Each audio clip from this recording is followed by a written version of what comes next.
Nearly half of Tennessee inmates end up right back behind bars within 3 years after their arrest. That has led to a staggering rate of repeat offenders within our local jails. The facility failed to implement its discharge policy, but according to the records, this was much more than a simple oversight, rather an intentional cover-up of 4 patient deaths that happened on Crossroads Watch. If it was a time period beyond 5 years, would you feel good going home at night thinking, I'm doing everything I can to protect my officers? No. No plant, just plans. Where has the money gone? Our calls were never returned either, not until we showed up. This originally is a driveway that you're looking at. We are in the Tacoma community of Coburn, probably about knee deep. There was a car that was pushed off, flipped upside down. You can still see pieces of the car remain strewed along with the memories of this home right here. Some of the examples of Molly here at the Washington County Sheriff's Office. One is a darker white form that you can see here. Others filled with what looks to be more like sand. Applying for a certificate of need is no quick process. There's the letter of intent and the actual application,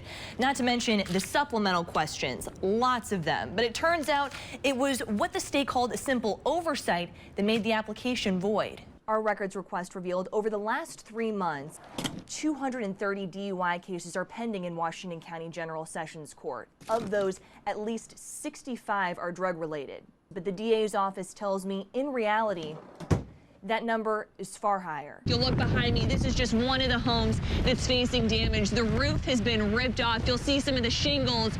The wind is picking up. Nowhere in that news release, which I'm looking at right now, does it even mention the chemical being released or the wastewater that was discharged into the river. When we first checked in with TBI 3 months ago, the turnaround time for a toxicology report was 9.5 months. Today, it's a time frame that TBI admits is still far too high. Here's what we know right now. Just moments ago, I spoke with the lead investigator, and he told me right around 9:42 this morning is when a person entered armed with a handgun demanding narcotics. Clinics that we're aware of, there are about 5 that we are aware of. There's absolutely no way that's true. We know it even in Johnson City.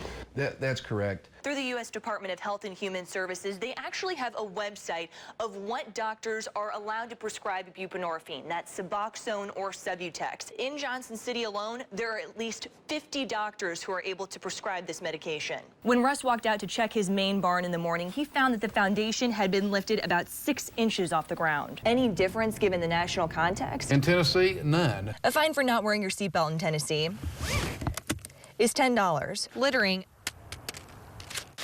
a $50 fine plus court costs. The fine for Lee, charged with 6 counts of animal cruelty, $2 per horse. You know, we could talk about the damage all that we want, but the visuals are what really take your breath away. I'm going to step out of the shot right now just to describe to you the story of the man that lives here right now, he and his wife. If you look up at the porch on the corner, he was standing at the edge right there when the tornado hit. He went and looked off his back porch, saw the funnel coming, then ducked back around the corner and saw all of the damage that you can now see behind me. Through a public records request with the North Carolina Department of Health and Human Services, I obtained copies of 2011 through 2014 deficiency reports for Crossroads, Weaverville, Asheville, and Greensboro clinics. Among the hundreds of pages, penalties for failure to protect patients from harm, abuse, neglect, or exploitation, failure to ensure state and national criminal record checks for employees within 5 days of hire, inadequate training, dosing errors, and failure to ensure client program compliance. If you think that those are concerning, one stood out above the rest related to patient deaths.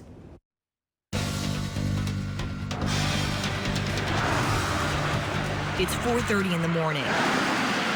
50 to 70 miles outside the Tri-Cities. Long before the sun rises, the hazy glow of these lights provide what some would call a beacon of hope for those whose lives have been consumed by darkness. Nobody grows up saying, oh, I want to be an addict. Many consider it the underbelly of society, a population consumed by addiction cast into the shadows. According to state documents, for at least 300 traveling from the Tri-Cities, the day starts here. 5, sometimes 6 times a week.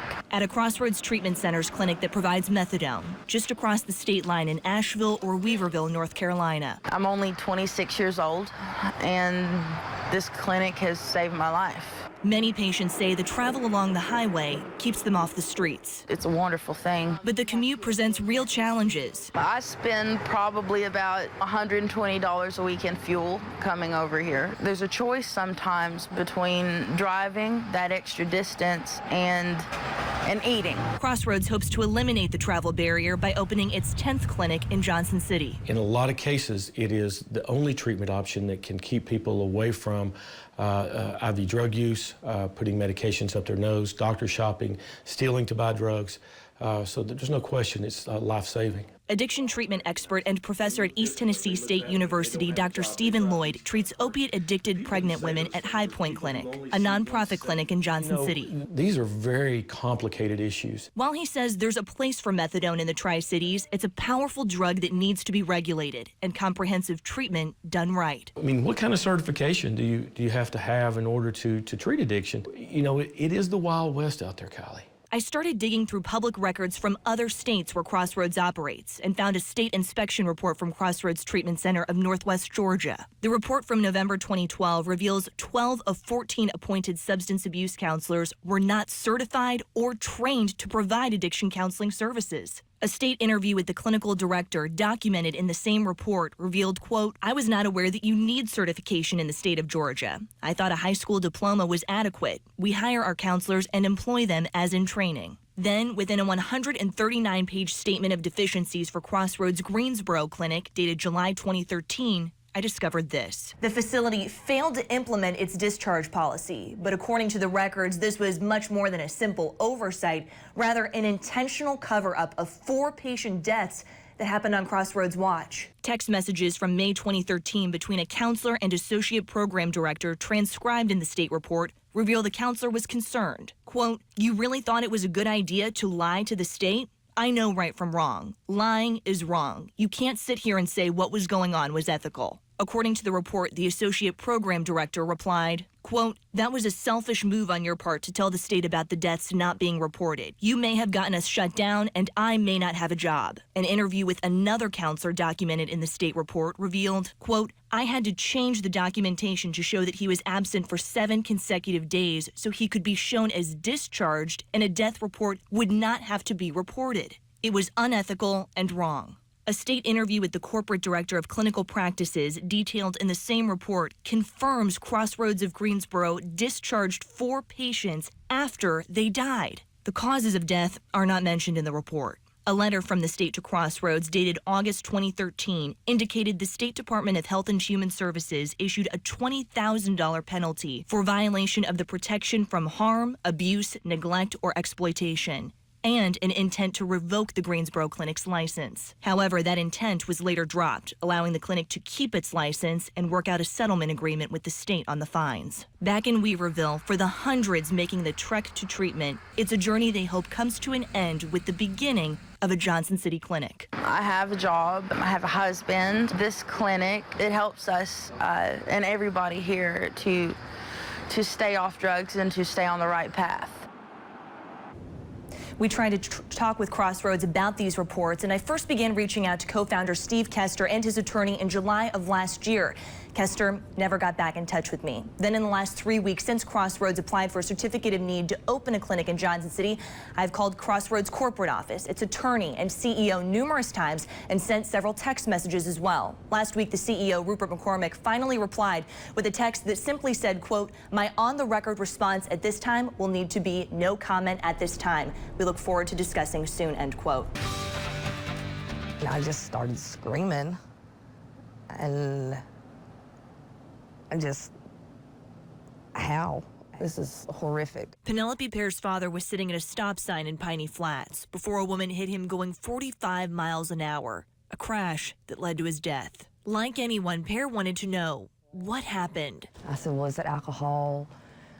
And they said no. When a blood sample turns up negative for alcohol, the Tennessee Bureau of Investigation's toxicology units run the sample through a series of tests to determine if drugs were involved. That was the case for Patricia Ray, who Pear learned through a TBI official toxicology report was driving under the influence of several prescription drugs. But that answer didn't come until 23 weeks after the crash, more than 5 months after her father's death. The Sullivan County District Attorney's Office told me that was the expedited turnaround time. Justice is not swift in these circumstances. Not by a long shot, even though the Sixth Amendment guarantees those charged with a crime the right to a speedy trial. First Judicial District Attorney Tony Clark says right now he has a case that's a fourth offense DUI, which is a felony. The blood results were obtained in May of last year, and we are still awaiting, most recently, a vehicular homicide case. It took 11 months to get the drug alcohol back. On top of the obvious strain that puts on both victims and the accused, the problem is this. Cases have been dismissed or cases have been lost due to the time that it's taken to get the lab results back. It has happened. Sullivan County DUI prosecutor Benjamin Rowe explained that the statute of limitations on some crimes can be 1 year. If it's taking 11 months, you can do the math, and that only gives us around a month to determine whether or not it's something that should be presented to a grand jury. That puts a major strain on us. It's a waiting game Rowe says sets the public up to lose. The faster results come back, the better. Because of that backlog, a person could get a DUI, then be charged with another DUI, all while awaiting the results of a toxicology report. I spoke with DUI prosecutor Joe Schultz, who told me that he has several cases like that pending right now. Drugs is the one that takes a long time, and that's because of the increase of narcotics and prescription drugs. It's actually legally prescribed drugs that we're finding in most of our DUIs. And I think that could account for the increased processing time at the TBI laboratory. While the TBI agrees there is a major prescription drug abuse problem in Tennessee, it denies that the increased number of blood samples requiring testing for DUIs involving narcotics is to blame for the backlog in its crime labs. The change in law absolutely had an impact on the number of samples being sent to TBI for analysis. In 2012, the state changed its implied consent law, meaning law enforcement could demand a blood sample if someone were suspected of driving under the influence. When this law went into effect, it jumped hugely. TBI provided me with numbers from the past 6 years of blood samples that came through the doors for testing. You can see the spike TBI referred to from 2011 to 2012, a 68% jump in the number of blood samples, the same year the new law passed. TBI's public information officer, Josh Devine, says this can't be a coincidence. What are your thoughts on that? I don't think that the change in the law, that's been almost 3 years ago. As for the drop in 2013, that same year, the Supreme Court ruled it unconstitutional to draw someone's blood without consent. Now, a judge must sign a search warrant in order to do so. I had to ask, with the change in the state's implied consent law, how many times have police pulled over drivers when it comes to the no-refusal weekends?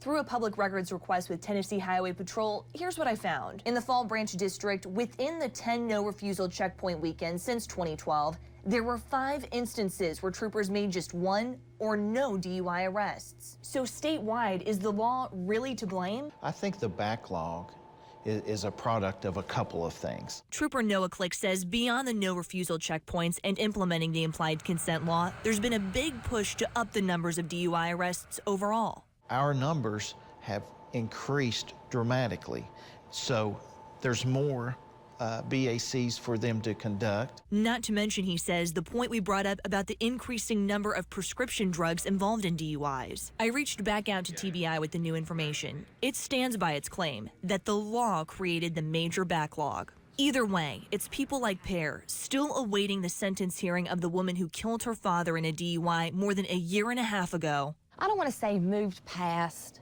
but you have to move forward. Who are having a tougher time doing just that.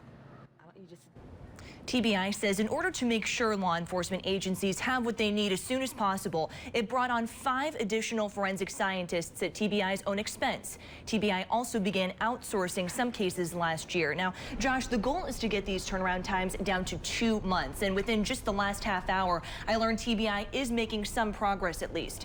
The turnaround time for a toxicology report out of Knoxville now stands at 6 months. That's a 2-month improvement since December. In law enforcement agencies across the nation, there are 2 lines of defense officers don't leave home without: a gun and a bulletproof vest. That might be my lifeline to go back to my family at the end of the shift. There's so many things in this day and time that can happen.